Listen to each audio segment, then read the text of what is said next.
Ningependa kukuuliza kitu kingine, hususan kwa wachezaji ambao wako Simba. Aishi Salum Manula, jakata golikipa ambaye amehudumu Simba kwa muda mrefu, karibu misimu 8 yuko Simba Sports Club. Kiwango cha Aishi Salum Manula hakitoshi bado kubaki kwenye klabu ya soka ya Simba na kutokupata nafasi ya kucheza kabisa kwenye kikosi cha Simba? Ya, sasa hilo ni eneo la kiufundi, na mimi nitaongea katika sio eneo la kiufundi zaidi. Nitaongea katika eneo la kiongozi, katika eneo ya kiushabiki, lakini pia katika eneo ya kwamba mimi ni ya uzoefu.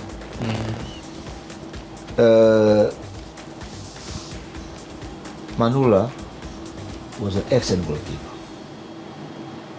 Sawa, na alipata injury na ilimfanya akanje muda mrefu, na wakati Simba ika move on, ikatafuta goalkeeper nje kwa ajili ya kumsupport Manula. Na bahati mbaya Manula kata narudi, Simba kafunga 5. Naam. Kwa inawezekana kwamba Manula bado alikuwa na nafasi ya kurudi, lakini mpira una siasa zake. Sasa mimi kwa sababu mimi ni kiongozi, sitaki niangalie zaidi kwenye siasa, kwa sababu ni vitu ambavyo silipendi kwa kweli. Vipo lakini silipendi. Kwa hiyo bado decision ilikuwa bado ya uongozi, decision ilikuwa bado ya mwalimu, kuona kama angewasaidia, atawasaidia. Lakini tukumbuke kwamba Manula age inaanza kuondoka, na Simba alishamwandaa goalkeeper Ali Salum mwaka 2017. Ali Salum alikuwa ni kijana wangu wa under 17. Kwa hiyo